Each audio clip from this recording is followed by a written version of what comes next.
On a late-night stage built to make everyone look charming, one man tried to look impossible. Under the hot studio lights, Orson Welles stepped toward the desk, not like a guest, but like a magician claiming ownership of the room. Numbers flew. A chalkboard waited. The audience reacted in that specific American way, half laughter, half belief, until the trick began to feel too perfect, too fast, too clean. Johnny Carson didn't shout. He didn't argue. He simply watched, smiling like a host, while calculating like a gatekeeper. And when the segment ended, something colder than embarrassment lingered. The sense that the show itself had been tested. How much power did a late-night host really have? And what happened to the stars who crossed a line nobody ever wrote down? In American late-night television, blacklisted was never a word you could point to. There was no memo, no announcement, no press conference. Yet everyone in the industry knew exactly what it meant when a guest stopped appearing. In the era ruled by Johnny Carson, absence itself became policy. If Carson did not invite you back to The Tonight Show starring Johnny Carson, the rest of television understood the message without it ever being spoken. This was not cruelty for its own sake. It was power operating efficiently. Before social media, before viral clips, late-night talk shows were the single most important gateway between celebrities and the American public. A strong Tonight Show appearance could sell books, revive albums, rescue films, or reframe a reputation overnight. The couch was not furniture. It was a cultural checkpoint. To lose access to it was to lose momentum in real time. What made the blacklist especially effective was its informality. Agents would pitch a guest. The booking department would hesitate. Not this cycle. Maybe later. Weeks passed. Then months. Eventually, the calls stopped. No one needed to say the word banned. In a tightly connected industry, silence traveled faster than explanation. A guest who disappeared from Carson's orbit was quietly labeled unpredictable, unsafe, or disloyal. 3 qualities late night could not afford. Talk shows marketed spontaneity, but behind the desk lived rigid control. Segments were timed to the second. Laughs were anticipated. Advertisers bought predictability. Hosts were trusted to manage the room, the guest, and the audience simultaneously. Any appearance that threatened that balance, whether through physical risk, functional breakdown, or humiliation of the host, was treated not as entertainment, but as operational failure. The blacklist also thrived because it avoided public conflict. Scandals invited debate. Silence ended it. A celebrity could not apologize on a stage they were no longer allowed to step onto. Without access, there was no opportunity to repair image, clarify intent, or regain trust. The system did not need to destroy reputations loudly. It only needed to stop amplifying them. In an era before digital alternatives, that quiet withdrawal functioned like a cultural off-switch. And once flipped, it was rarely turned back on. Late-night television never claimed to be a courtroom, but it operated like one. There were no written charges, no formal verdicts, and no appeals process. Yet careers were judged, weighed, and quietly dismissed based on a single question that mattered more than talent or fame. Can this person be trusted on live television? Trust in late night did not mean honesty or likability. It meant predictability. It meant that when the red light turned on, the guest would respect the invisible architecture holding the show together. That architecture was fragile. A live audience, a strict clock, advertisers paying for calm continuity, and a host whose authority had to remain absolute. Anyone who threatened that balance, even unintentionally, was no longer an asset. They were a risk. In 1987, Crispin Glover walked onto David Letterman's stage already labeled as unconventional. That label alone was not dangerous. Letterman's entire brand was built on awkwardness, irony, and guests who felt slightly off-center. Glover's posture, his tone, even his confrontational energy could have fit inside that ecosystem. What could not fit was what came next. As the interview drifted, Glover stood up, pivoted his body, and launched a high kick toward Letterman's face. The kick missed, but the damage was immediate. Letterman stood up not as a performer, but as a man protecting physical space. In that instant, the illusion of control shattered. From the couch, it may have looked like chaos flirting with comedy. From the control room, it looked like a safety breach. Live television has no tolerance for physical unpredictability. A guest who appears capable of violence, even symbolic violence, forces the network into legal, ethical, and financial danger. What mattered was not whether Glover intended harm, but that Letterman could no longer guarantee safety. And once a host loses that guarantee, the system responds without hesitation. There was no argument afterward. No public condemnation. Glover simply stopped appearing. The absence did the work. Agents understood. Bookers recalibrated. The message spread quietly. This guest disrupts control. In late night, that label is terminal. 7 years earlier, a different kind of disruption played out on Johnny Carson's Tonight Show. Truman Capote did not threaten the host's body. He threatened the clock. Capote arrived impaired by alcohol, medication, exhaustion, or all three. He slurred. He wandered. He failed to complete thoughts. Carson, a master technician of television, adjusted in real time. He simplified questions. He shortened answers. He tried to keep the segment moving. But the damage was already done. Late night forgives many things, but it does not forgive dead air. A guest who cannot communicate wastes the most valuable currency on television. Minutes. The difference between being high but functional and incapacitated is the difference between usable television and collapse. George Carlin could arrive altered and still deliver precision. Capote could not. The audience laughed nervously, sensing that something had gone wrong. And when the cameras cut to commercial, Capote's future on late night effectively ended. Carson never announced a ban. He did not need to. His silence was interpreted as instruction. In Carson's era, if you were no longer welcome on The Tonight Show, the rest of the industry followed suit. Not out of fear but alignment. Carson's judgment was treated as cultural consensus. If Glover violated physical safety and Capote violated functional discipline, Joan Rivers committed the most personal offense of all: betrayal of loyalty. Rivers was not just a frequent guest. She was Carson's chosen substitute host, entrusted with the desk itself. That trust came with an unwritten expectation, one never spoken aloud but universally understood. You do not surprise the king. When Rivers accepted a competing late-night show on Fox in 1986 without informing Carson beforehand, the act was interpreted not as ambition, but as treason. Carson reportedly learned of the deal through the press. In a system built on private understandings, that omission mattered more than contracts. Carson severed contact. Rivers was no longer welcome. And because Carson's influence extended beyond his own show, the silence followed her elsewhere. Rivers survived professionally. She reinvented herself repeatedly. But the cost was enduring. For decades, she spoke about the emotional damage of being cut off. Not because her career ended, but because the platform that had legitimized her was gone. The blacklist did not destroy her visibility. It erased her belonging. Then there is the case that crystallizes the deepest fear of late-night television: humiliation of the host.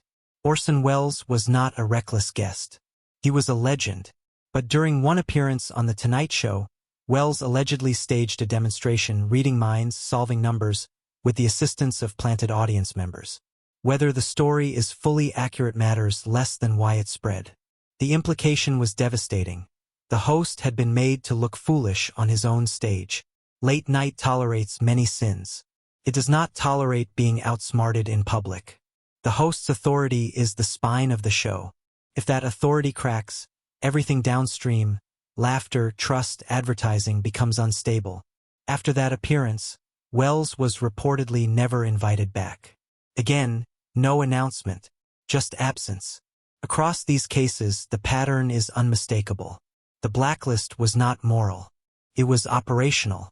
Safety, airtime discipline, loyalty, and host sovereignty formed the four pillars of late-night power.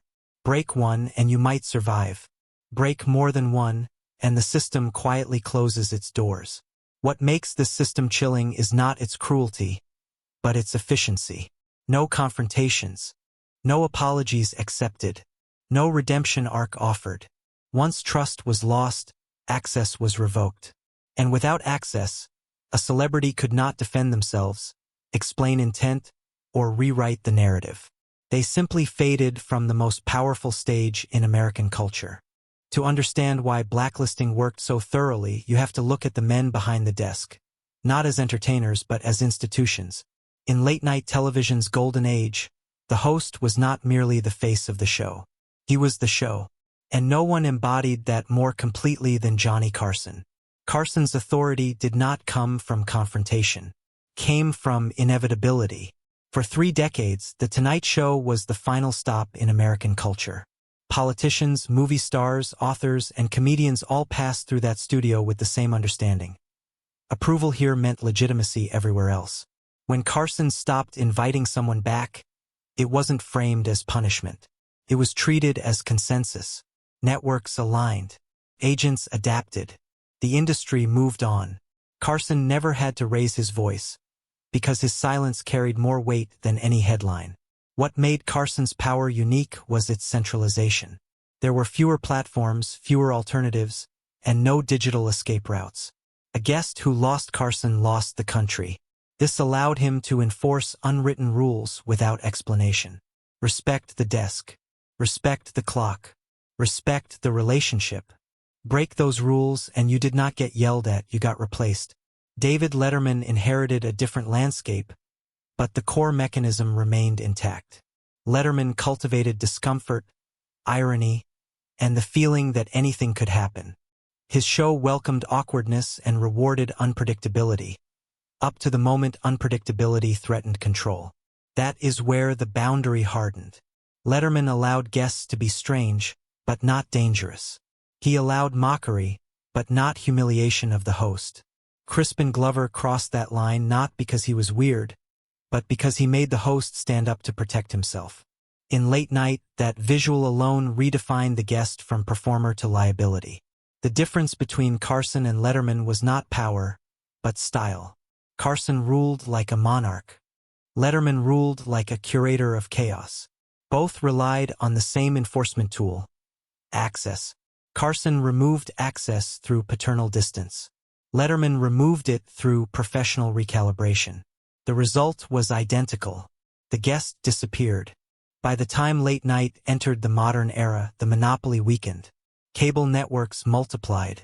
Streaming fractured audiences. Social media allowed celebrities to speak directly to fans without waiting for an invitation.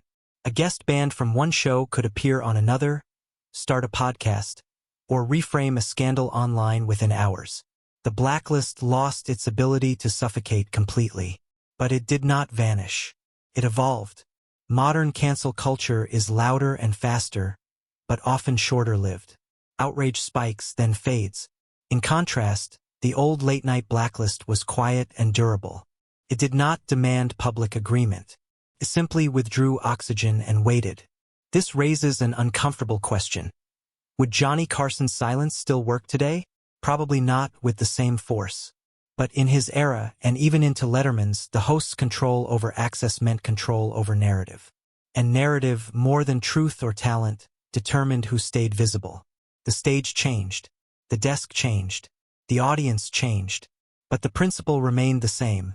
In late night, power belonged to whoever controlled who got to sit down. The most damaging part of a talk show blacklist was never the night it happened. It was the years that followed, shaped by absence rather than outrage. Careers did not always collapse. Many of the people quietly erased from late night continued to work, continued to earn, continued to exist. But they did so without the one tool that allowed celebrities to redefine themselves in the public imagination: controlled visibility. For Crispin Glover, the disappearance from late night froze his image in time. Without follow-up appearances, without chances to contextualize his behavior, the 1987 incident became his defining television moment. He was no longer an actor who happened to be eccentric. He was that guest. Glover continued making films, often on the margins, but his relationship with mainstream television never fully recovered. The blacklist did not destroy his career. It narrowed it. Truman Capote's fate was more fragile. By 1980, television was one of the last remaining bridges between his literary legacy and a mass audience. When that bridge closed, there was nothing to replace it. Capote's work remained celebrated, but his presence disappeared. Without late night, he lost the ability to be seen as alive rather than archived. The blacklist did not erase his talent. It erased his relevance in real time. Joan Rivers represents the most complicated aftermath. She fought her way back into public life through relentless reinvention, stand-up, fashion television, reality media. Yet for decades, she remained separated from the ecosystem that had first validated her. Rivers spoke openly about the pain of being cut off from Johnny Carson, not because she lacked success, but because she had lost her place at the table that defined legitimacy. When she finally returned to The Tonight Show in 2014, long after Carson's death, the moment felt less like forgiveness than closure. The silence had already shaped the story. Orson Welles suffered a different kind of consequence: mythologization. The story of him outsmarting Johnny Carson became a cautionary tale repeated in whispers. Whether fully accurate or not, the rumor itself was enough to mark him as a risk. Welles continued to be revered as a genius, but increasingly framed as unmanageable. The blacklist worked not by proving guilt, but by letting suspicion linger unchallenged. Across all these cases, one truth emerges. The late-night blacklist did not end lives. It redirected them. It removed the right to respond. And in an industry where narrative is everything, losing that right was often more damaging than any scandal could ever be. Late-night television has always presented itself as a place of redemption. A couch, a desk, a host's smile. An invitation to explain yourself, to be forgiven, to start again. But behind that promise sat a quieter truth. Late night was never built to rescue people. It was built to protect itself. The stories of Crispin Glover, Truman Capote, Joan Rivers, and Orson Welles are not morality tales. They are case studies in how power maintains order without ever raising its voice. No bans were announced. No careers were officially ended. The system simply withdrew access and waited. In Hollywood, that kind of silence is not neutral. It shapes memory. It decides who gets context and who gets reduced to a single moment. Scandals explode and fade. Apologies trend and disappear. But silence endures. It denies the chance to respond, to evolve, to be seen again on equal footing. And in the pre-social media era, when late-night television controlled the most important gateway to public legitimacy, losing that access was often irreversible. These stories force an uncomfortable question. Who really controls culture? The stars who perform, or the gatekeepers who decide when the cameras stop rolling? If you believe fame is fragile, these stories explain why. If you believe power prefers quiet solutions, these stories prove it. Subscribe for more cinematic investigations into the hidden rules of American television. And comment below. Do you think these bans were justified, or were they quiet abuses of power?